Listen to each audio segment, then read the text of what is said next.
हरे कृष्णा। तो हम कृष्ण की और पुस्तक को चर्चा कर रहे थे। तीसरा अध्याय, सर्वत्र और सदा कृष्ण दर्शन। इस अध्याय को शुरू करने से पहले, अर्थात आज इस अध्याय का चौथा दिन है, और इस अध्याय में जाने से पहले हम थोड़ी सी इस विषय पर प्रकाश डालना चाहेंगे कि हम कैसे शास्त्र को अध्ययन कर रहे हैं सिस्टमेटिकली। उसको हम थोड़ा सा दिखा देना चाहते हैं भक्तों को, जिससे कि भक्त लोग आश्वस्त रहें कि हाँ, हम सही से प्रगति कर रहे हैं कि नहीं, कहीं से भी कुछ ग्रंथ पढ़ रहे हैं या ऐसा नहीं है। तो देखिए, यहाँ पर कैटेगरी 1 है, और ग्रंथ इंग्लिश में रखा हुआ है, मतलब जो ग्रंथों का नाम है तो यहाँ पर इंग्लिश में दिया गया है। इसी का हिंदी अनुवाद वो हम पढ़ रहे हैं प्रभुपाद जी के। तो ये है श्रील प्रभुपाद जी के स्मॉल बुक्स, अर्थात छोटी पुस्तक, जो कि यद्यपि छोटी नहीं है, बहुत ही गूढ़ ज्ञान है इसमें,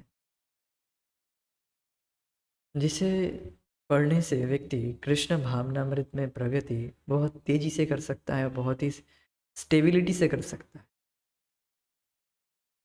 किसी भी अ, किसी भी लक्ष्य को प्राप्त करने के लिए हमें उस लक्ष्य को प्राप्त करने के लिए हमें उसे निरंतर करना होता है, अर्थात डेली, और बहुत स्टेबिलिटी के साथ करना होता है। तो इस स्टेबिलिटी को प्रदान करने के लिए श्रील प्रभुपाद जी के द्वारा स्मॉल बुक्स दी गई है।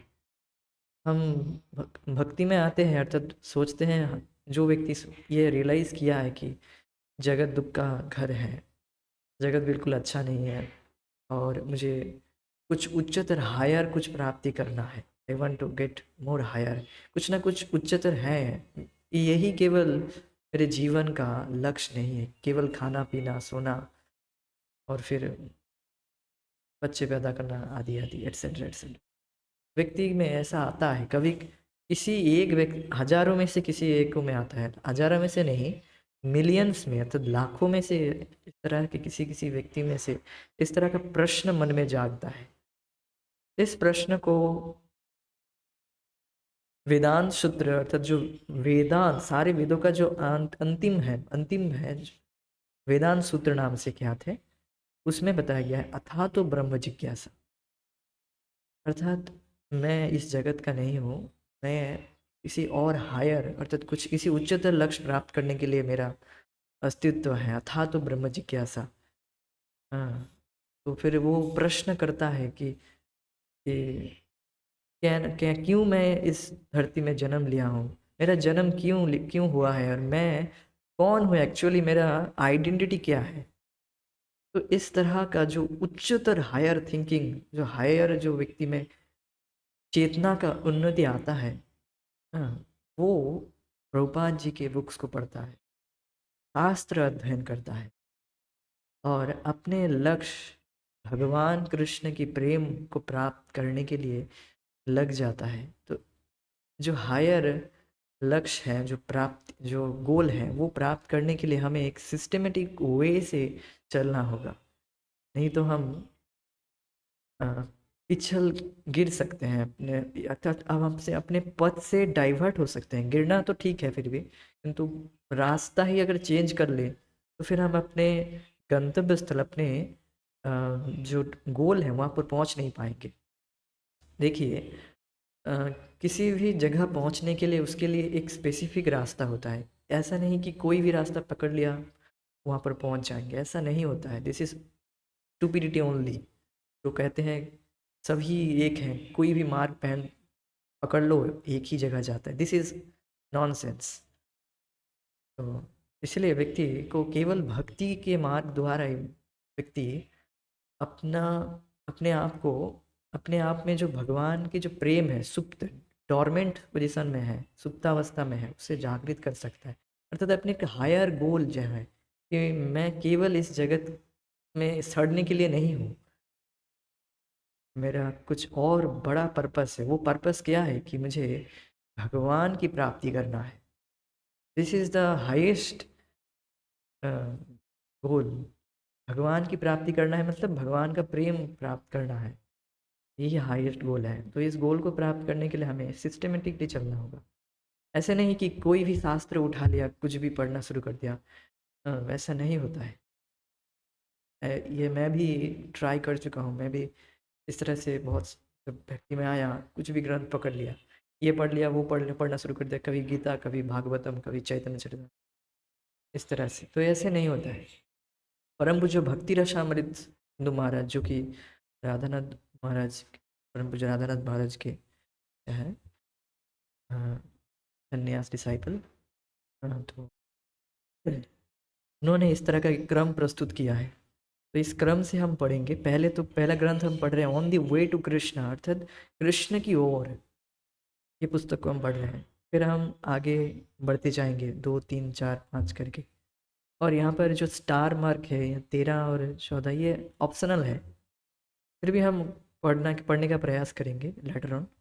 कोई भी ग्रंथ को छोड़ेंगे नहीं, सभी को डिटेल्स में पढ़ेंगे। और एक यहाँ पर एक हैश टैग है लास्ट में, प्रभुपाद लीलामृत, जिसको साइमल्टेनियसली पढ़ना होता है। अर्थात इन ग्रंथों के साथ साथ हमें प्रभुपाद लीलामृत को डेली पढ़ना होगा। तो वो भी हम चर्चा करेंगे, आए वो नोटिफाई करेंगे कि हम प्रभुपाद लीलामृत को भी शुरू करेंगे, उसका नोट्स बन रहा है। तो प्रभुपाद लीलामृत को हम साइमल्टेनियसली पढ़ेंगे, और जो स्मॉल बुक्स हैं उनको भी साथ साथ चर्चा करेंगे, साथ ही साथ प्रभुपाद लीलामृत भी चलेगा। तो ये है, इस तरह से हम पढ़ेंगे। फिर ये कैटेगरी 1 हो गया, फिर कैटेगरी 2। अगर इस तरह से हम पढ़ते जाएंगे तो इस तरह से बुक्स को पढ़ लेने के बाद, समझ लेने के बाद अच्छे से, फिर हम आएंगे Bhagavad Gita, introduction to Bhagavad Gita as it is. हाँ, फिर आएंगे हम साइंस ऑफ सेल्फ रियलाइजेशन और जर्नी ऑफ सेल्फ डिस्कवरी, और साथ ही साथ हम कृष्ण बुक पढ़ेंगे कैटेगरी 2 में। तो इस तरह से हम आगे बढ़ेंगे। इस तरह से कैटेगरी 2 को जब हम पूरी तरह से अच्छे से पढ़ लेंगे, समझ लेंगे, फिर हम कैटेगरी 3 में आएंगे, जो कि फर्दर है। कैटेगरी 3 क्या है? भगवद गीता को पूरी तरह से पढ़ेंगे श्लोक बाय श्लोक, और श्रीमद् भागवत को भी फिर शुरू करेंगे। फिर श्रीमद् भागवतम के बाद नेक्टर ऑफ डिवोशन, अर्थात भक्ति रसामृत सिंधु, और चैतन्य चरितमृत। फिर तो इस तरह से हम धीरे धीरे प्रगति करेंगे और भगवान के प्रेम को प्राप्ति करेंगे। देखिए, भगवान के प्रेम को प्राप्त करने के लिए हमें भगवान के विषय में सुनना होगा। हम किसी से भी प्रेम करना चाहते हैं तो पहले उसके गुण सुनते हैं, ये क्या क्वालिटी है तो सुने पहले, फिर हम उस फिर हम उससे प्रेम करते हैं कि अच्छा वाव, कितना एक वाव वाव फैक्टर आता है, ये कितना महान है, ये तो प्रेम करना चाहिए, अर्थात इसकी सेवा करना चाहिए। प्रेम means there has to be इस ये प्रेम मीन्स सेवा करने की एक इच्छा, स्वतः इच्छा, इसे प्रेम कहते हैं। और जो हम जगत में जो प्रेम की डेफिनेशन सो कॉल्ड रूप भी देते हैं कि हम भोगेंगे, हमें सुख मिलना चाहिए, that is not prem, that is lust, that is kaam. वो प्रेम नहीं है, वो काम है। हाँ, जिसमें हम केवल अपने बारे में सोचते हैं, या फिर सोचते हैं कि हम प्रेम दे रहे हैं, इसके बदले में हमें भी कुछ मिले। ये भी निस्वार्थ नहीं हुआ, ये इसमें भी स्वार्थ आ गया, तो इसमें भी दम नहीं है। प्रेम उसे ही कहा जाता है जिसे जो हम अ, निस्वार्थ रूप से भगवान के प्रति करें, और किसी के प्रति नहीं, भगवान के प्रति प्रेम करे, और बदले में कुछ ना चाहे, दैट इज लव। केवल भगवान की प्रसन्नता। तो इसके केवल तो ये प्रेम जागृत करने के लिए हमें भगवान के विषय में सुनना होगा, अच्छे से सुनना होगा, तभी ये जो प्रेम है, सुप्त डोरमेंट पोजीशन में जो प्रेम है वह जागृत हो जाएगा। ये बात है। तो अब हम अपनी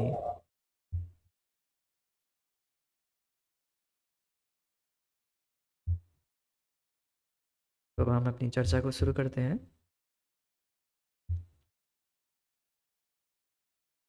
हाँ,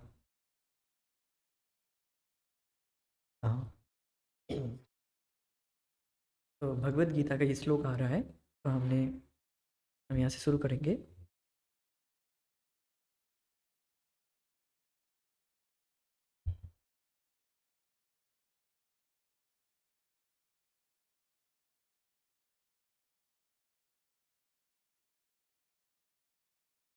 तो श्लोक को गाने का प्रयास करेंगे।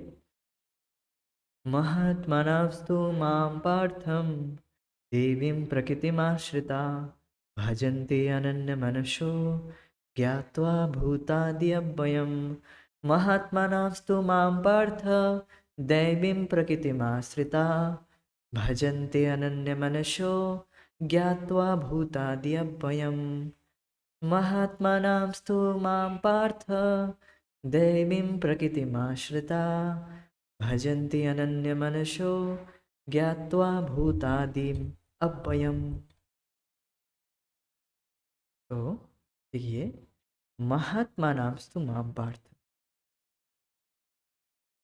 हे पार्थ, जो महात्मा होते हैं, अर्थात जो महात्मा होते हैं, महान आत्मा, जिनका हृदय केवल मेरे मुझ में ही लगा रहता है, महान आत्मा जो है, महान आत्मा, महात्मा, वह दैवीं प्रकृति में आश्रिता, वह मेरी अंतरंग शक्ति के द्वारा आश्रित है। वह माया के द्वारा आच्छादित नहीं होते कभी भी। वह हर वक्त सदा मेरे अंतरंगा शक्ति के द्वारा प्रोटेक्टेड है। भगवान के 3 शक्तियाँ होती है, अंतरंगा, बहिरंगा, तटस्था। और जो महात्मा है, अर्थात जो भगवान के शुद्ध भक्त हैं, भगवान के भक्त हो गए हैं पूरी तरह से, भगवान के शुद्ध भक्त हैं, वह दैवीं प्रकृति में आश्रिता, अर्थात मेरे अंतरंग शक्ति के द्वारा वह आश्रित होते हैं, उनको माया छू भी नहीं सकती। ये बात है। भजन्ति अनन्य मनुष्य, ऐसा क्यों नहीं छू सकते? क्योंकि वह मेरा, वो वह महात्मा कैसा है? तो कहते हैं भजन्ति अनन्य मनुष्य, मेरा भजन अनन्य रूप से करता है, किसी और मोटिवेशन से नहीं करता है। मुझे, मेरे भजन करता है तो मेरी सेवा करता है केवल मुझे सुख देने के लिए, अपने सुख के बारे में बिल्कुल नहीं चिंता करता, केवल भक्ति करता है भक्ति पाने के लिए। भक्ति पाने के लिए मतलब भगवान की सेवा करता है, कोई और मोटिवेशन से नहीं। भगवान को, केवल भगवान की प्रसन्नता चाहते हैं, यही भक्ति है। ज्ञात्वा भूतादि अव्ययम्, और इस तरह से अ, तो वो इस तरह से क्यों भजन करते हैं? क्योंकि वो जानते हैं कि भगवान अव्यय है, भगवान कभी भी परिवर्तनशील नहीं है। अव्यय, जो कभी भी परिवर्तनशील नहीं होते, उनकी सत्ता हर वक्त बजाय रहती है, हर वक्त कायम रहती है, अव्यय। तो इस तरह से ज्ञान रख कर कि भगवान ही सारी वस्तु का स्रोत है और भगवान में कोई परिवर्तन नहीं आता है। जगत में हम किसी का भी आश्रय लेते हैं तो देखा जाता है व्यक्ति आश्रय नहीं दे पाता है, या फिर ही चीट्स द पर्सन, वो व्यक्ति धोखा देता है व्यक्ति को। हाँ, आश्रय लेता है फिर भी, तो क्योंकि उसका जो मन है और हृदय है वह परिवर्तनशील है। किंतु भगवान अव्यय है, भगवान कभी भी परिवर्तनशील नहीं होते हैं। छोटी से छोटी सेवा भी भगवान याद रखते हैं। किंतु हम जगत के किसी की भी आश्रय लेंगे तो ये आशा हम नहीं कर सकते, ये होप नहीं कर सकते कि ये हमारा आश्रित है, हमें प्रोटेक्ट करेंगे हर वक्त। ऐसा नहीं कर सकते, क्योंकि वो जो व्यक्ति आज आप जिसका शरण लिए हैं, वो कल ही इस जगत में नहीं रह सकता है, या आज ही नहीं रह सकता है। अर्थात कोई गारंटी नहीं है, कभी भी वह व्यक्ति किसी और शरीर में चला जा सकता है, अर्थात वह मृत्यु को प्राप्त कर सकता है कभी भी। तो इसीलिए हमें केवल अव्यय स्वरूप भगवान कृष्ण की ही शरण में ले जाना है, और किसी के भी नहीं। तो यहाँ पर एक शब्द है महात्मा नाम स्तु। तू मतलब लेकिन, लेकिन मतलब, तो यहाँ पर लेकिन क्यों कहा गया है? क्योंकि पिछले श्लोक में बताया गया है जो भगवान को मनुष्य सोचते हैं, इसके पिछले श्लोक में बताया गया है कि जो व्यक्ति भगवान को मनुष्य सोचता है वह बिल्कुल मूढ़ है, मूर्ख है, नराधम है। किंतु जो किंतु महात्मा ऐसा नहीं है। महात्मा भगवान को अव्यय रूप में समझते हैं और भगवान की ही शरण में जाते हैं। और भी एक प्रभुपाद जी इसमें कहते हैं, हम सो कॉल्ड रूपी तथाकथित लोगों को महात्मा घोषित कर देते हैं। ये फला फला व्यक्ति महात्मा है। जैसे आप देख सकते हैं भारत में नोट में किसी की जो जो फोटो देखते हैं उनको भी हम महात्मा कहते हैं। हाँ, नोट में जो फोटो देखते हैं ना, एक व्यक्ति का फोटो है, हाँ, तो उनको भी हम महात्मा कहते हैं। तो वास्तव में जो महात्मा है वह भगवान की भक्ति करेगा। भजंती अनन्य मनुष्य, ऐसे और अनन्य रूप से, वही एक्चुअल महात्मा है। किसी को भी महात्मा कह देने से महात्मा नहीं हो जाता है व्यक्ति। भगवान किसको महात्मा कह रहे हैं वही महात्मा है। तो समझ रहे हैं कि कौन महात्मा है? जो केवल भगवान का आश्रय लिए हैं और किसी का भी आश्रय नहीं लिए है, केवल भक्ति कर रहा है भक्ति पाने के लिए, अर्थात भगवान की सेवा में ही लगा है। अ, अपने सुख के बारे में बिल्कुल भी नहीं सोचता। अनन्य का ये हम पहले भी बता चुके हैं कि ना ही अन्न अनन्य, और कोई इच्छा नहीं है, ना ही अन्न अन्य अनन्य। सततं कीर्तयन्तो मां यतन्तश्च दृढव्रता, नमस्यन्तश्च मां भक्त्या नित्ययुक्ता उपासते। सततं कीर्तयन्तो मां यतन्तश्च दृढव्रता, नमस्यन्तश्च मां भक्त्या नित्ययुक्ता उपासते। कह रहे हैं कि सततम कीर्तयन्तु माम, इस तरह के भक्त किस तरह से मेरी पूजा करते हैं? सतत रूप से। जो महात्मा है, जो भगवान के शुद्ध भक्त हैं, वह सतत अर्थात 24 आवर्स, 24 घंटे भगवान की भक्ति करते हैं, 24 घंटे भगवान की सेवा में लगे रहते हैं। यतन्तश्च दृढ़व्रता, और दृढ़व्रता बहुत ही निष्ठा के साथ, बहुत ही फिक्सडनेस के साथ। नमस्यन्तश्च मां भक्त्या, मुझे प्रणाम करते हैं भक्ति के साथ।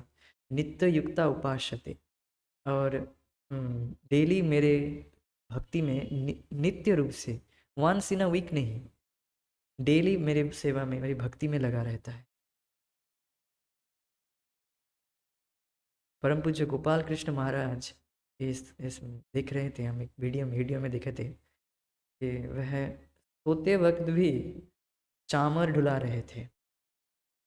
सोते सो रहे थे उस समय भी, आप देखे होंगे वो वीडियो क्लिप, कि वो वह चामर ढुला रहे थे। अर्थात वह सततम कीर्तयंत माम, अर्थात सतत रूप से भगवान की सेवा में लगे हैं। इसी तरह से परम पूज्य जयापताका स्वामी महाराज भी, इस विषय में एक कथा है।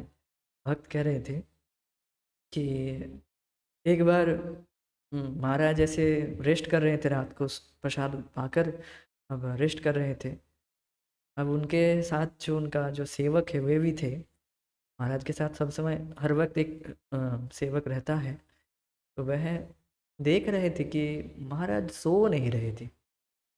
हाँ, फिर मतलब जप करते जा रहे थे काउंटर में जप करते जा रहे थे। तो वो बार बार कह रहे थे, महाराज सो जाइए, महाराज सो जाइए।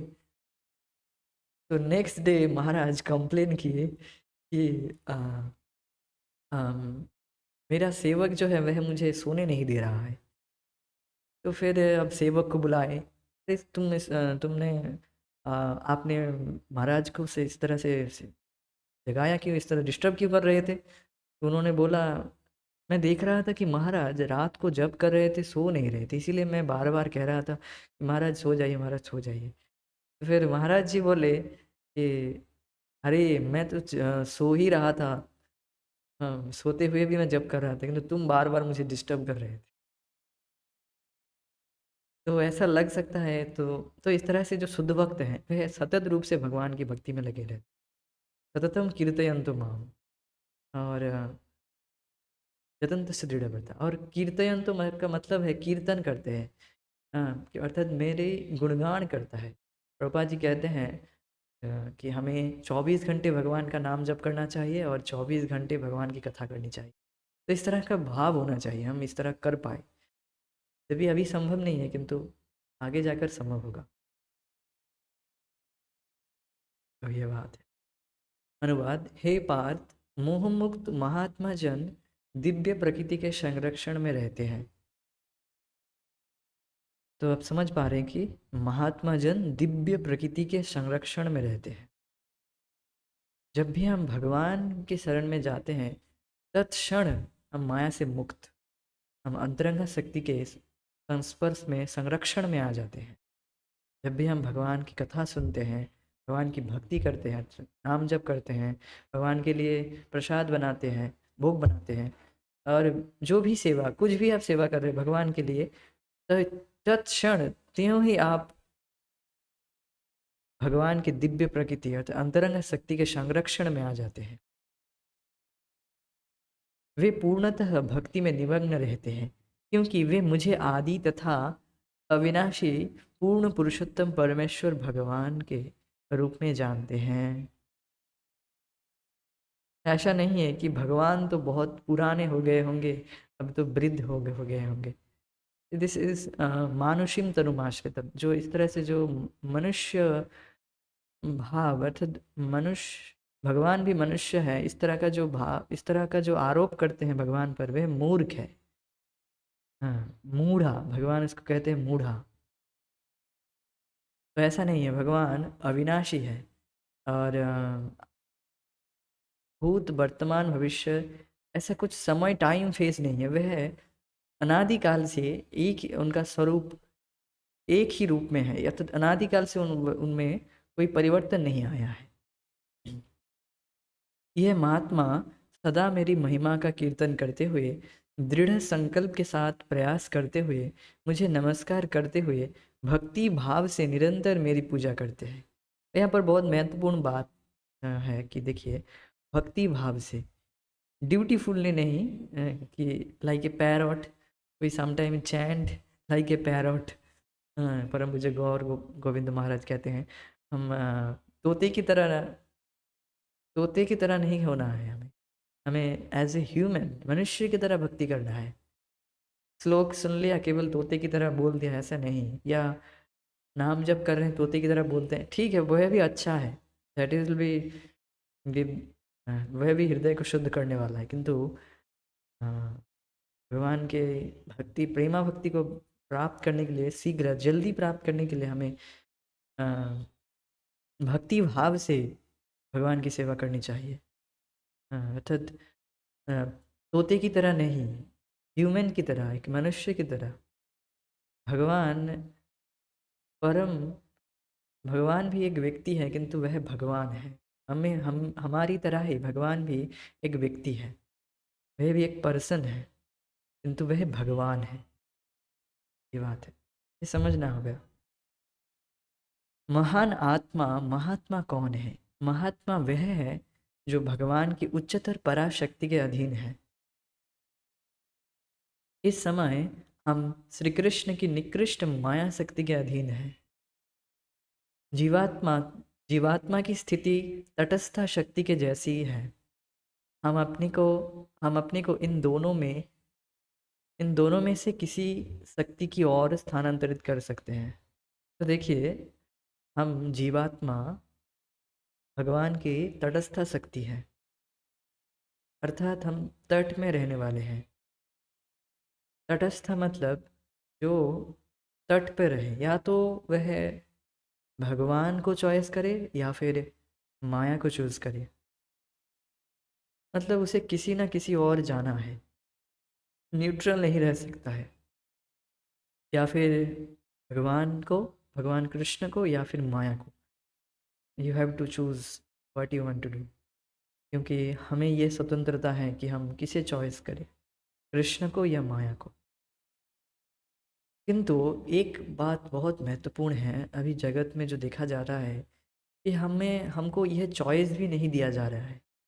जो भक्ति में आ गए, उनके पास ये चॉइस आ जा रहा है कि हाँ, इस समय हमें भक्ति करना है, और भक्ति नहीं करेंगे तो माया में है।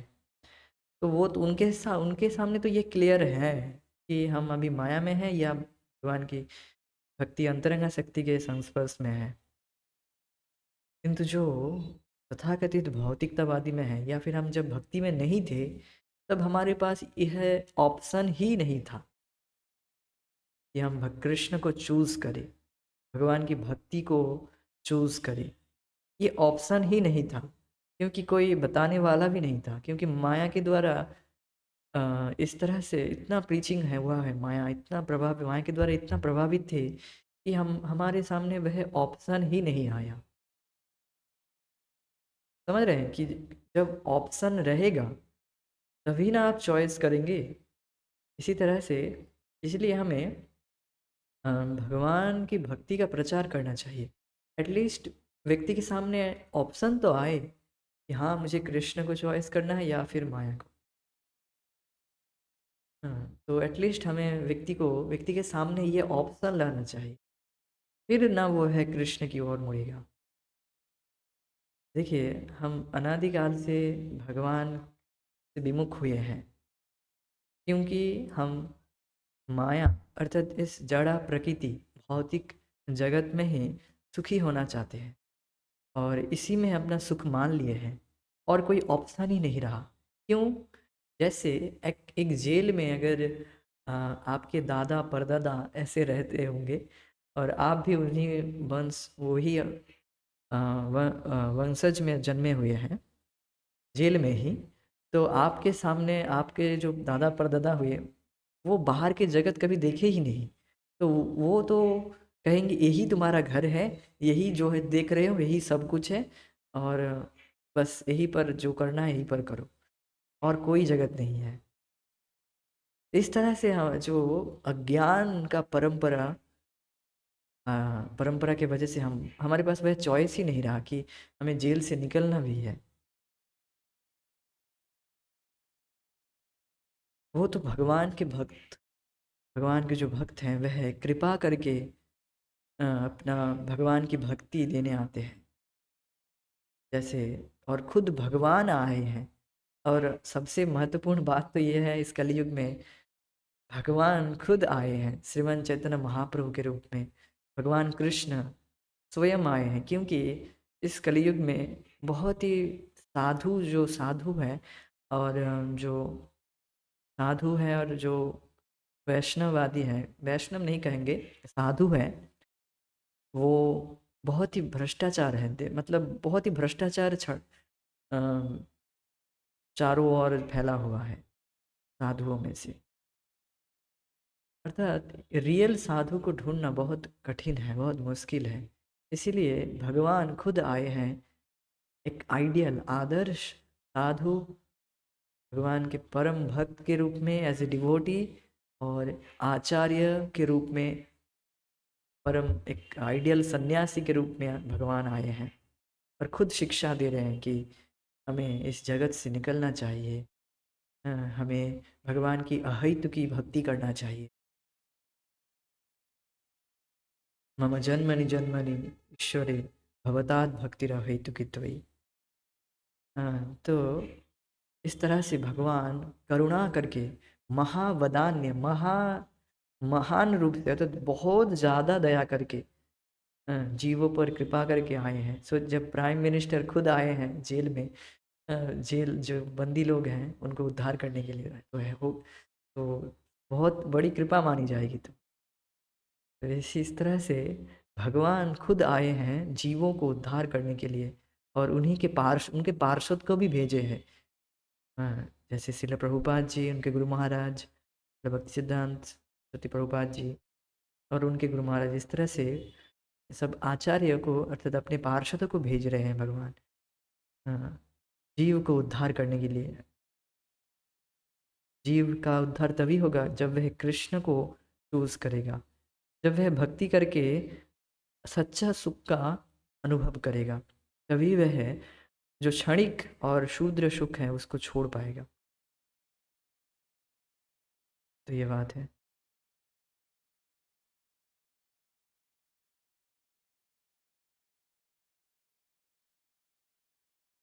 तो हमें यह स्वतंत्रता है कि हम माया को चॉइस करें या कृष्ण को, किंतु स्वतंत्रता की प्रश्न ही नहीं आएगा जब हम हमारे पास चॉइस ही नहीं रहेगा। आपके एग्ज़ाम में आपको दो ऑप्शन दिया जाएगा, मल्टीपल चॉइस क्वेश्चन, वहाँ पर ऑप्शन ही नहीं है कुछ, एक ही ऑप्शन है, माया। फिर आप तो आंख बंद करके, अरे कोई ऑप्शन नहीं है, माया है, तो यही पर टिक मार के आप चले जाएंगे, तो पड़ जाएंगे माया में। जब ऑप्शन रहेगा माया या कृष्ण, फिर आप सोचेंगे मुझे माया में जाना है या कृष्ण को। मैं बार बार माया में जाकर बार बार दुख भोगा हूँ, और नहीं, बिल्कुल मुझे घिन आ गया है माया से, बिल्कुल नहीं जाऊंगा। फिर आप कृष्ण को टिक करेंगे, चॉइस करेंगे। तो ये ऑप्शन ही नहीं रहेगा जब, फिर तो बात ही छोड़ दीजिए। तो अपने जो स्वतंत्रता है, वो स्वतंत्रता, फिर उस स्वतंत्रता का क्या लाभ होगा फिर? आपकी जो स्वतंत्रता मिली है, उस स्वतंत्रता को आप फिर यूज़ कर पाएंगे जब आपके सामने ये चॉइस रहेगा। बात है।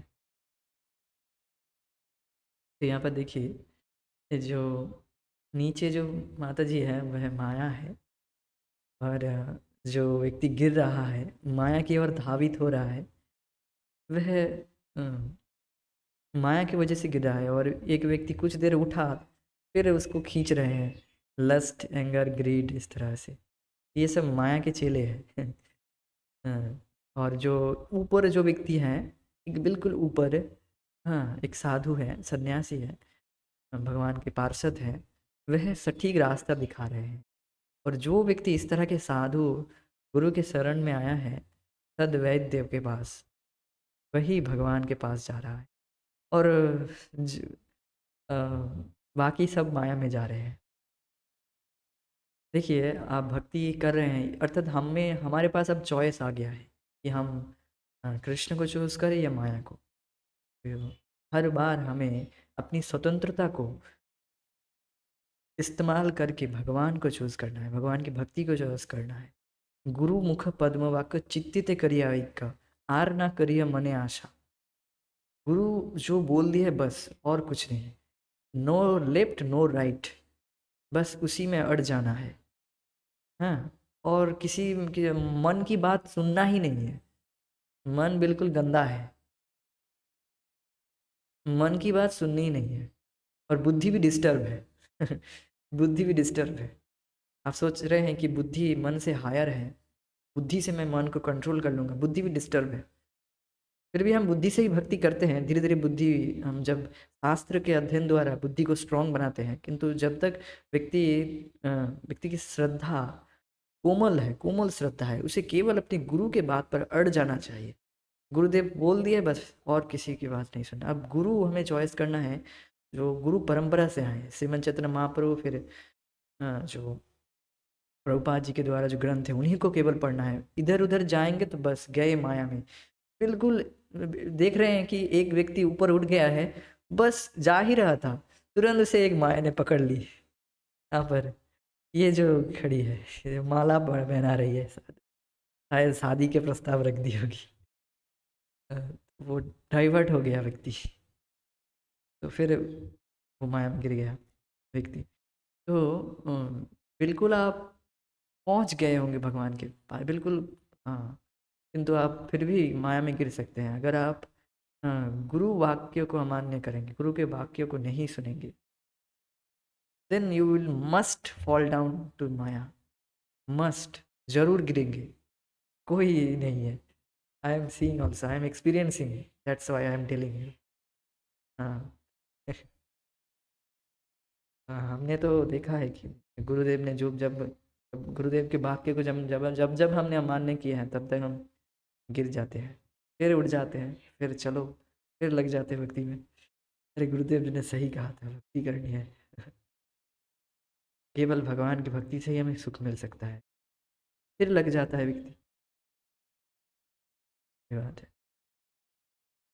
श्री कृष्ण पूर्णतः स्वतंत्र है, और उनके अंश होने के कारण हम में भी स्वतंत्रता का यह गुण विद्यमान है। अर्थात हम भी चाहते हैं कि हम किसी की नहीं सुनेंगे, हम किसी की नहीं सुनना चाहते, हम केवल अपनी मनमानी करना चाहते हैं। तो यह गुण जो है, जे क्योंकि हम भगवान का अंश है, भगवान पूर्णतः स्वतंत्र है, इसलिए यह गुण हमें भी विद्यमान है स्वतंत्रता होने के लिए। तो हमें तब तक स्वतंत्रता नहीं मिल सकती जब तक हम पूर्ण स्वतंत्र, पूर्ण पुरुषोत्तम भगवान जो पूर्ण स्वतंत्र है, उनके साथ उनकी भक्ति ना करें, उनकी सेवा ना करें, तब तक हम अपनी स्वतंत्रता को नहीं पूरी तरह से लाभ कर सकते हैं। जीव इच्छा करने के लिए स्वतंत्रता है, किंतु वह पूरी तरह से अभी स्वतंत्र नहीं है, क्योंकि वह अभी माया शक्ति के द्वारा प्रभावित है। हम अभी अपने शरीर के द्वारा हम प्रभावित हैं। कोई बुखार हो जाता है, कोई जो बीमारी आती है, तो उसके द्वारा हम प्रभावित हो जाते हैं, अर्थात हम माया के द्वारा प्रभावित हैं। किंतु जीव जब पूरी तरह से मुक्त हो जाता है, भक्ति करते करते व्यक्ति पूरी तरह से मुक्त हो जाता है, फिर वह माया के चंगुल में नहीं रहता है, वह गुणों से परे हो जाता है। जैसे भगवान भी गुणों से परे हैं, वह भी भगवान के ही गुण को लाभ करता है, गुणों से परे हो जाता है जीव। बात है, किंतु जीव कभी भगवान नहीं बन जाता है। जीव अर्थात भगवान कृष्ण का अंश भूत वर्तमान भविष्य तीनों काल में अर्थात हर वक्त भगवान की अंश ही रहता है। ये बात ध्यान रखिएगा। जैसे हम पिछले क्लास में उदाहरण दिए थे कि जैसे एक मछली पानी में रहे तो उसकी स्वतंत्रता रहती है, किंतु वह पानी से बाहर रहेगा तो वो बिल्कुल स्वतंत्र नहीं रहेगा, वह छटपटा कर मर जाएगा, जी ही नहीं पाएगा। इसलिए पानी पर वह निर्भरशील है। निर्भर हमें होना है, किंतु हमें भगवान पर निर्भर होना है, तभी हमारी स्वतंत्रता आएगी, रियल स्वतंत्रता।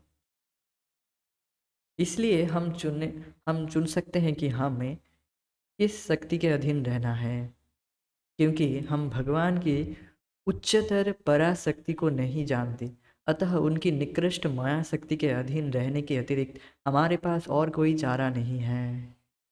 तो यही बात मैं कह रहा था कि हमारे पास वह ऑप्शन ही नहीं रहता है कि हम भगवान की भक्ति करके भी सर्वोच्च हाईएस्ट सुख का लाभ कर सकते हैं। ये ऑप्शन ही नहीं था, पता ही नहीं था कि ये भगवान की भक्ति करके ही सुख मिलता है, असली सुख मिलता है, सच्चा सुख मिलता है, बहुत आनंद मिलता है।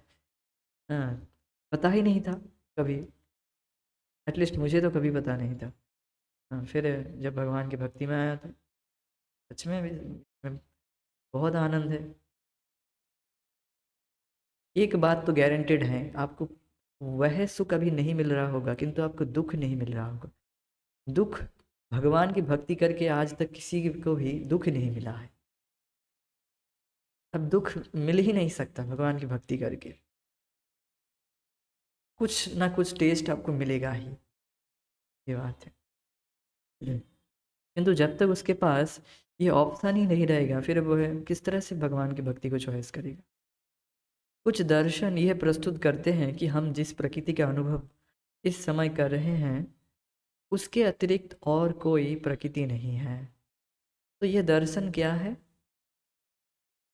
परम पूज्य भक्ति विज्ञान महाराज इस पर कहते हैं, जो बौद्ध फिलोसफी को मानते हैं, अ, वो कहते हैं कि ये जो जगत है ये दुखमय है। भगवान भगवान का कोई कॉन्सेप्ट नहीं बताते, भगवान को नकारते हैं बिल्कुल। और आपको अगर इस दुखमय जगत से बचना है, तो आपको अपना अस्तित्व को शून्य में लीन कर लेना है, अर्थात अपने अस्तित्व को समाप्त कर देना है, इस तरह कहते हैं। तो यह बिल्कुल संगत नहीं है।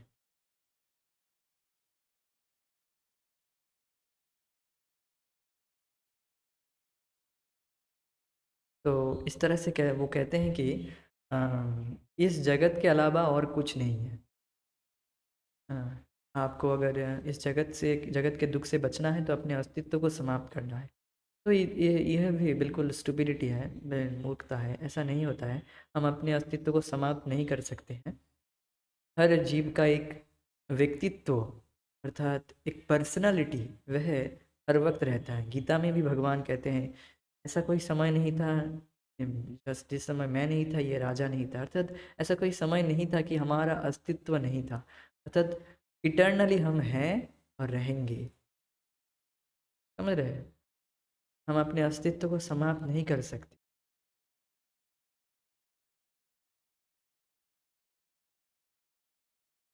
और इससे मुक्त होने का एकमात्र उपाय है इस प्रकृति को निष्फल करके शून्यवत रिक्त हो जाना।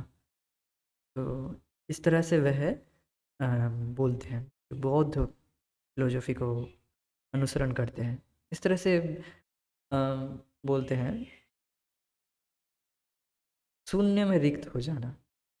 तो देखिए पता नहीं जो जिसका जो इंक्लिनेशन रहता है वो इस तरह की फिलोसफी को कैसे ग्रहण भी कर लेता है। शून्य में रिक्त हो जाना, दिस इज एब्सोल्युटली बोगस है ना। शून्य में रिक्त हो जाना, शून्य में मिल जाना। आज तक तो एग्जाम में ही शून्य मिला था, सुना था। शून्य में लीन हो जाना ये पहली बार सुना है। एग्जाम में तो बहुत बड़े बड़े शून्य मिले थे हमें। बोगस मतलब कोई अर्थ नहीं है। मतलब इस तरह से वो कहते हैं जैसे, किंतु देखिए बोगस मतलब अ, आपको इस तरह की मुक्ति मिल भी जाए फिर आपको सेवा नहीं मिलेगी।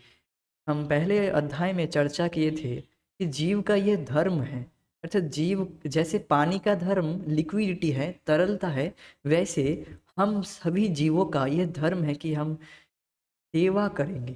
सेवा नहीं करके हम नहीं रह पाएंगे, किसी ना किसी की सेवा करेंगे। या तो अपने इंद्रियों की सेवा करते हैं या तो भगवान की सेवा करना ही है, अर्थात सेवा वृत्ति है हमारे में। ये जीव का धर्म है, सनातन धर्म है। अर्थ इसीलिए अ, अगर हम इस तरह से प्रयास करेंगे शून्य में लीन हो जाने में, फिर आपको शून्य में टांग दिया जाएगा। कोई सेवा नहीं, कुछ नहीं, चुपचाप बैठे रहो, कुछ करना नहीं है। इसीलिए फिर वो व्यक्ति फिर से गिरता है वहां से। कहते हैं जो शून्य में, और ऐसा होता भी नहीं है। हाँ, तो इसलिए शून्य में लीन होना यह बिल्कुल मूर्खता है और सबसे लास्ट मेयर ऑफ माया है। शेष पास माया के शेष पास है। इस तरह से व्यक्ति जब जगत से दुख प्राप्त तो करता है, किंतु वह सेवा, भगवान की सेवा नहीं करना चाहता, केवल अपने को सुख देना चाहता है। तो ये जब बहुत बढ़ जाता है तब वो सोचता है मैं ची की नहीं सेवा करूँगा, हाँ, शून्य में लीन हो जाऊँगा। तो इस तरह से स्टुपिडिटी करता है व्यक्ति। शून्य में लीन होना को प्रभुपाद जी बोलते हैं स्पिरिचुअल सुइसाइड।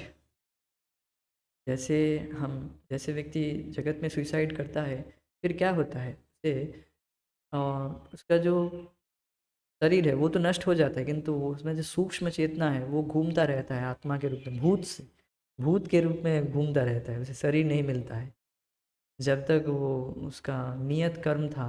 जैसे आप 80 ईयर्स तक जीने वाले थे, 20 ईयर्स में आप सुसाइड कर लिए, और 60 ईयर्स आप घूमते रहिए, भूत बन के, पिशाच बन के घूमते रहिए। बहुत पीड़ा मिलती है, क्योंकि आप देख पाए होंगे जब भूख लगती है, पेट को भोजन देने से ही भूख मिटती है, तब जाके चैन आती है। किंतु ऐसे इस तरह से भूत प्रेतात्मा को भी भूख लगता है, किंतु उसमें कोई इंद्रिय ही नहीं है, तो और ज़्यादा पीड़ा होती है। तो आप समझ पा रहे हैं। इसी तरह से जो व्यक्ति शून्य में लीन हो जाता है उसे कोई सेवा ही नहीं मिलता है, फिर वह फिर गिर जाता है। हाँ, तो इसलिए ये स्टुपिडिटी है, नितांत मूर्खता है। कैवल्य केवल नरक है, कैवल्य नरक से भी बदतर है। शून्य में लीन होना ये नरक से भी बदतर है, इसलिए इसको स्पिरिचुअल सुइसाइड कहा जाता है। ये बात है। किंतु हम शून्य व्यक्त रिक्त नहीं हो सकते, क्योंकि हम देहधारी जीव हैं। इसका अर्थ यह नहीं है कि हम अपना शरीर परिवर्तन करते हैं इसलिए हम समाप्त हो गए हैं। कोई कोई कहता है वो खत्म हो गया है, वो हमें छोड़ के चला गया, खत्म हो गया है। नहीं, कोई खत्म नहीं होता है, बस शरीर परिवर्तित होता है। श्लोक सुने थे, कौमारम यौवनम जरा धीरस्तत्र न मुह्यति वाला श्लोक, कि जो शरीर केवल जैसे हम कपड़ा परिवर्तित करते हैं, जब कपड़ा जीर्ण शीर्ण हो जाता है, पुराना हो जाता है, फट जाता है, तो नया कपड़ा पहन लेते हैं। तो इसी तरह से मृत्यु भी इस तरह से है। शरीर जब जीर्ण शीर्ण हो जाता है तो नया शरीर प्राप्त करना पड़ता है। तो इसका मतलब ये नहीं कि हमारा ही अस्तित्व खत्म खत्म हो गया, ये नहीं है। तो ये देखिए, आप कह सकते हैं इस तरह का फिलोसफी पहले ही क्यों पढ़ाया जा रहा है, पहले पुस्तक में ही क्यों। देखिए, प्रभुपाद जी ये नहीं चाहते जो नए नए भक्त हैं वो भक्ति में जो आ रहे हैं वह डाइवर्ट ना हो जाए, अर्थात वह रास्ता ही ना चेंज कर ले। यहाँ पर एक फोटो दिखाया गया था, सीढ़ी का एक फोटो दिखाया गया है। देखिए, तो माया में गिर जा रहे हैं, ठीक है, किंतु आप फिर से उठकर फिर से आप ऊपर की ओर जा सकते हैं। किंतु अगर आप रास्ता ही चेंज कर ले, फिर तो भगवान के पास जाना तो असंभव है, संभव ही नहीं है। तो इसीलिए प्रभुपाद जी हमें अलर्ट कर रहे हैं कि हम भगवान के भक्ति मार्ग के अलावा और कोई मार्ग को ना अपनाएं। ऐसे देखा जाता है कि दीक्षा दो दो डबल दीक्षा प्राप्त होने के बाद भी व्यक्ति डाइवर्ट होके कोई और मार्ग पकड़ लेता है। तो इस तरह से शून्य में लीन होने के लिए वो प्रयत्न करता है। इस तरह के मूर्ख भी होते हैं कुछ कुछ, शुद्ध भक्त से दीक्षा प्राप्त किए हैं सब कुछ, फिर भी वह डाइवर्ट हो जाते हैं। क्यों डाइवर्ट हो जाते हैं? क्योंकि वह श्रवण कीर्तन नहीं करते हैं। तो इसीलिए बहुत महत्वपूर्ण है, प्रभुपाद जी के बुक्स को पढ़ना बहुत ही महत्वपूर्ण है।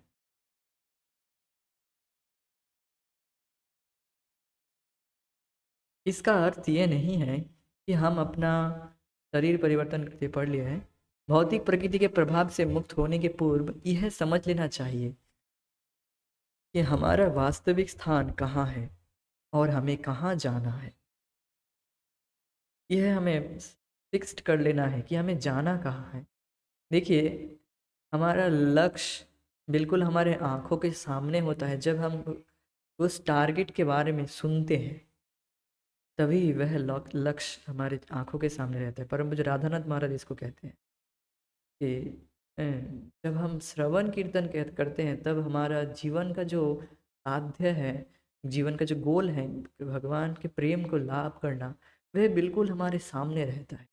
जैसे कोई व्यक्ति आईआईटी या आईएएस बनने के लिए तैयारी करता है, दिन रात लगा रहता है, सुनता रहता है कि वो प्राय इस तरह से सोच ही लेता है कि मैं तो आईएएस बन गया हूँ, और उसी तरह से तैयारी करता रहता है, सुनता रहता है, उसके सामने उसका गोल बिल्कुल सामने रहता है। इसी तरह से जब हम भगवान के विषय में, भगवान के प्रेम को लाभ करेंगे, भगवान के भक्ति को लाभ करेंगे, इस तरह जब हम सुनेंगे डेली, तब वह गोल हमारे आंखों के सामने रहेगा।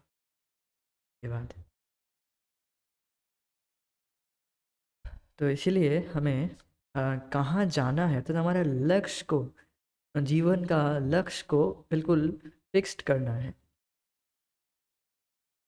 यदि हमें यह मालूम नहीं कि हमें जाना कहाँ है, तो हम यही कहेंगे, हाय, हम नहीं जानते कि बढ़िया क्या है और घटिया क्या है। हम जो कुछ जानते हैं वह यही है, अतः हमें यही रहने दो और सड़ने दो। तो जो मूर्ख व्यक्ति है, जो बिल्कुल नहीं जानते हैं भगवान की भक्ति को, भक्ति के बारे में नहीं जानते हैं और भक्ति के सुख के बारे में बिल्कुल गंध भी नहीं है जिसका, वह तो केवल इसी जगत में ही सुख को ढूंढेगा, और उसके दिमाग में ये कभी आएगा ही नहीं कि इससे भी बेहतर सुख है।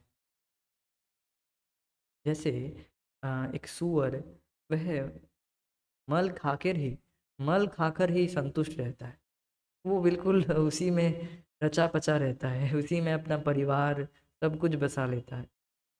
हाँ, सूअर जो रहता है, मल खाने वाला।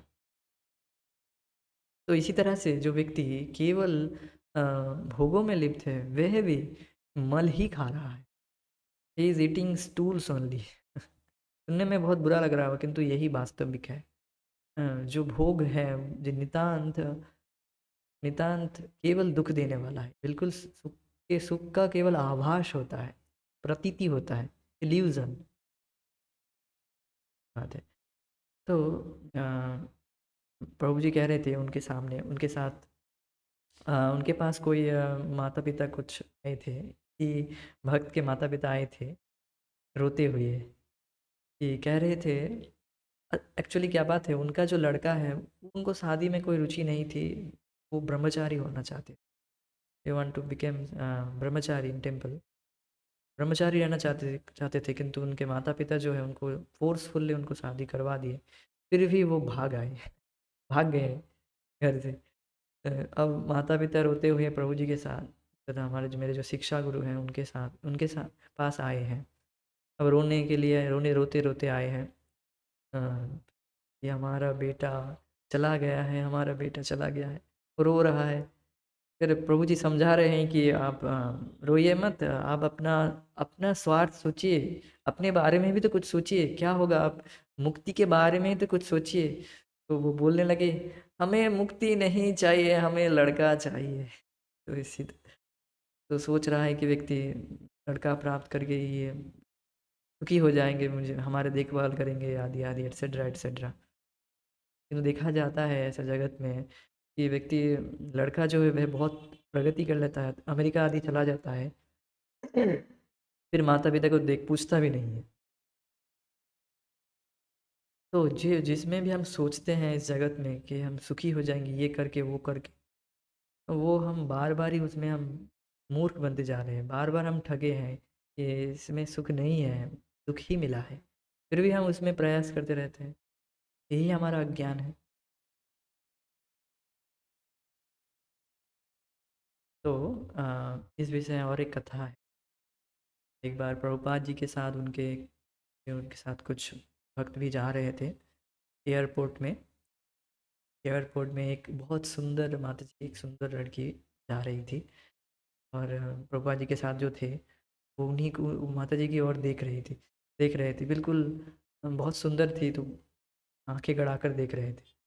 फिर प्रभुपाद जी के और देखे कि क्या बहुत सुंदर है, तो वो कहे कि माता जी बहुत सुंदर है।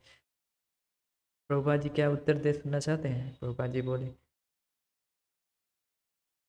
हर stools also smells like any other stools।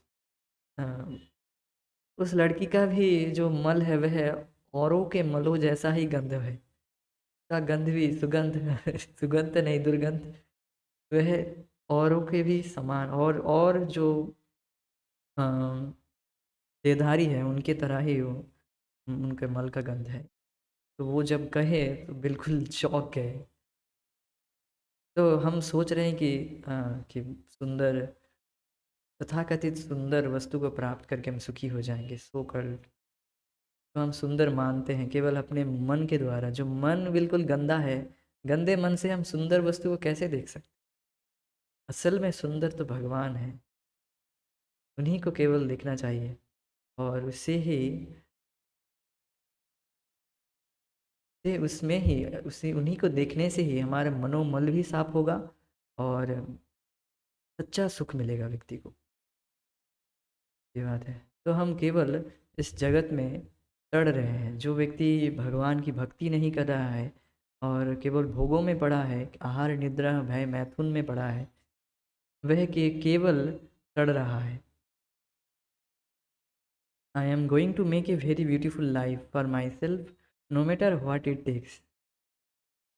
ये बात है। हाँ, तो व्यक्ति सोच रहा है कि मैं बहुत सुंदर जीवन जी रहा हूँ, यहाँ पर एक लिकर का फोटो दिया गया होगा, बहुत ही छोटा से। लिकर मतलब शराब।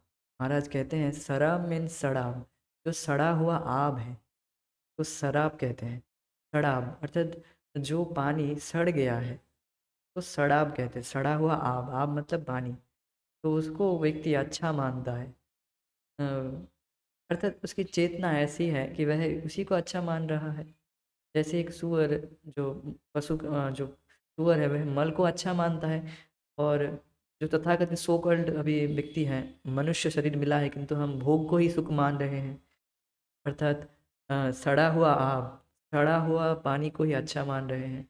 तो है ना हमारी चेतना बिल्कुल डाउन, बिल्कुल निम्न चेतना है ना।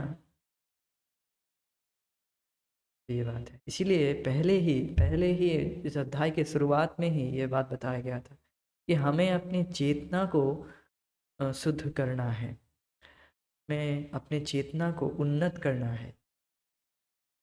ये बात वह केवल भगवान की भक्ति के द्वारा ही होता है। किंतु भगवत गीता हमें अंतरंग शक्ति और परा प्रकृति के विषय में बताती है। श्री कृष्ण जो कुछ कहते हैं वह शाश्वत सत्य होता है, उसमें परिवर्तन नहीं होता। ये बहुत महत्वपूर्ण बात है। इस जगत में कोई भी कुछ कह देता है, उसके बाद की कोई वैल्यू नहीं रहती है। मतलब वो अभी कुछ कह दिया, बाद में वो क्षण भर में चेंज हो सकता है। मतलब आप किसी पर भी आँख आँख मूंद कर को तो छोड़ दीजिए, पूरी तरह से विश्वास नहीं कर सकते। You can not trust in this material world anyone,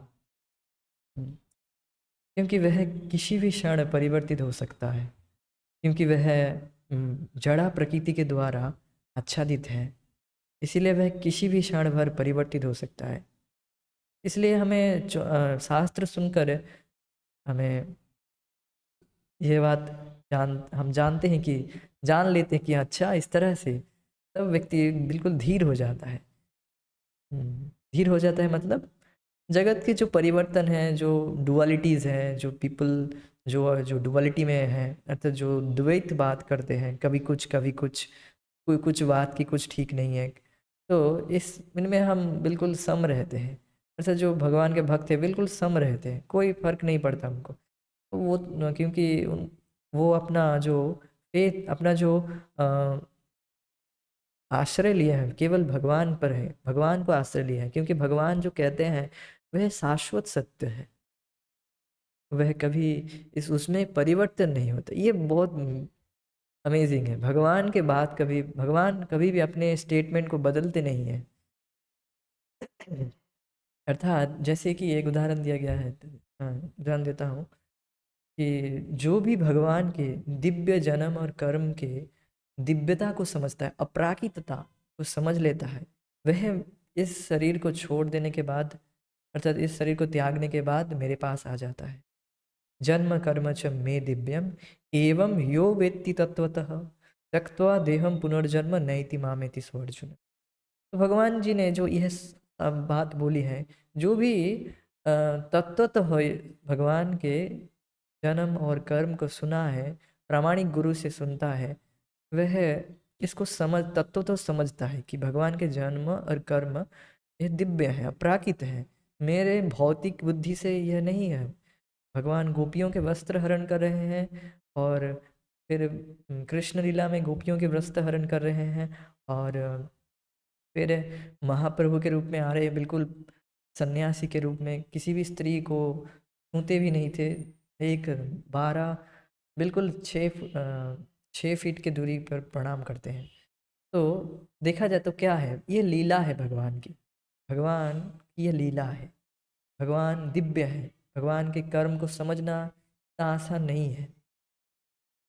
तो इस तरह से जब हम सुनेंगे कि भगवान के जो जन्म और कर्म है वह दिव्य है, वह अपराकित है, हम अपने भौतिक बुद्धि से नहीं सोच सकते, नहीं उसको विचार कर सकते हैं कि भगवान तो गलत किए, भगवान ने सही नहीं किया, ये बिल्कुल मूर्खता होगी, और वह कभी भी भगवान के शरण में नहीं जाएंगे। ये बात है। तो भगवान ने जो कहा है कि भगवत गीता में, जो भी मेरे जन्म और कर्म के दिव्यता को समझता है वह कभी न लौटता नहीं, कभी इस जगत में लौटता नहीं है, मेरे धाम को प्राप्त करता है। हमारा वर्तमान व्यवसाय क्या है अथवा अर्जुन का व्यवसाय क्या था, इसमें कोई अंतर नहीं पड़ता, हमें केवल अपनी भावना में बदलाव लाना है। तो ये बात तो पहले भी डिस्कस किए थे हमने कि जो भी कर्म करना है, जो भी कार्य करना है, उसमें केवल अपने भावना को बदलना है कि ये जो कर्म कर रहे हैं ये हमने परिवार के लिए नहीं कर रहे हैं, कृष्ण के लिए कर रहे हैं। जो भी कर्म आप कर रहे हैं, जिसके जिसके द्वारा अपने परिवार को हम पालन कर रहे हैं, वह भगवान दे रहे हैं। इस तरह की भावना को डेवलप करना है, यही शिक्षा है, इसी शिक्षा को ग्रहण करनी है, किस तरह से ये भावना को डेवलप किया जाए। तो इस समय हम केवल स्वार्थ भावना से प्रेरित हैं, किंतु हम यह नहीं जानते कि हमारा वास्तविक स्वार्थ क्या है। सच्चाई तो यह है कि हम में स्वार्थ नहीं, इंद्रियार्थ है। देखिए, हम सब सोच रहे हैं कि हम सब सेल्फिश हैं। अरे हम तो सब बहुत सेल्फिश हैं, हम केवल अपने बारे में सोचते हैं। और इस तरह से कहते हैं, किंतु व्यक्ति को जानना चाहिए कि वास्तव में स्वार्थ क्या है। स्वार्थ मीन्स स्व अर्थ, स्वार्थ, अपना अर्थ, अपना भला किससे हो रहा है, यह व्यक्ति को जानना चाहिए। और जो जगत में जो व्यक्ति जिसको स्वार्थ कहते हैं कि मैं तो केवल अपने और अपने परिवार की सोचता हूँ और किसी की नहीं है, तो यह इंद्रियार्थ है। चलिए, ये स्वार्थ नहीं है। व्यक्ति केवल या तो अपने इंद्रियों को सुख देना चाहता है, या फिर अपने परिवार की इंद्रिय तृप्ति करना चाहता है, या फिर समाज का, या फिर देश का। तो केवल इंद्रिय तृप्ति आधारित है इंद्रियार्थ, और जो कि कभी भी पूर्ण नहीं होने वाला है। तो स्वार्थ को व्यक्ति को जानना चाहिए। असल में स्वार्थ क्या है। तो पर एक श्लोक है, बताया गया है भागवतम में, नते विदो स्वार्थ गतिम ही विष्णु दुराशया ये बहिरार्थ मानिना। अर्थात हमारा स्वार्थ ही है कि हम भगवान विष्णु की भक्ति करें, और जो भी और जो मोटिवेशन है वह केवल दुराशय है। अर्थात वह केवल अम, केवल इल्यूजन है, दुराशय है। हम गलत फहमी है कि हम उससे सुखी हो जाएंगे। अर्थात हम यह गलत फहमी में है कि इंद्रियों को सुख देकर हम सुखी हो जाएंगे। यह बिल्कुल दुराशा है हमारा। और केवल बहिरर्थ मानिना, ये केवल अन्य बहिरर्थ, अर्थात स्वार्थ नहीं है, बहिरर्थ, जो हमारे काम के लिए नहीं है, हमें कोई फायदा नहीं देने वाला है। बहिरर्थ मानिना केवल वेस्ट, ये बात है, वेस्ट ऑफ टाइम। असली स्वार्थ यही है कि व्यक्ति भगवान कृष्ण की भक्ति करे, तभी, यही असली स्वार्थ है। सेल्फिश तभी कहा जाएगा असल में, कि अपने सेल्फ को जाने, व्यक्ति को सेल्फ क्या है, और सेल्फ के लिए क्या करना चाहिए, तभी व्यक्ति असल में अपना स्वार्थ में, अपने स्वार्थ में काम कर रहा है। और व्यक्ति को यह सब धीरे धीरे रियलाइज होगा, अर्थात अनुभव कर पाएगा, जब व्यक्ति ध्यान पूर्वक भगवान का नाम जप करे। प्रभुपाद जी यही कहते हैं कि जब व्यक्ति नियमित रूप से भगवान का नाम जप करता है, तब उसे अपना स्वार्थ, अपना जो खुद का जो स्वार्थ है कि मैं किससे सुखी हो रहा हूँ असल में, वो व्यक्ति को क्लियर हो जाता है कि मैं केवल कृष्ण के शरण में जाकर ही, कृष्ण की भक्ति करके ही, कृष्ण को सुखी करके ही मैं सुखी हो सकता, और कोई मोटिवेशन रखकर सुखी नहीं हो सकता। ये बात है। तो आज हम यहीं पर रुकेंगे, आगे की चर्चा हम आगे करेंगे। हरे कृष्ण। जय श्री प्रभुपाद। यथाय गौर।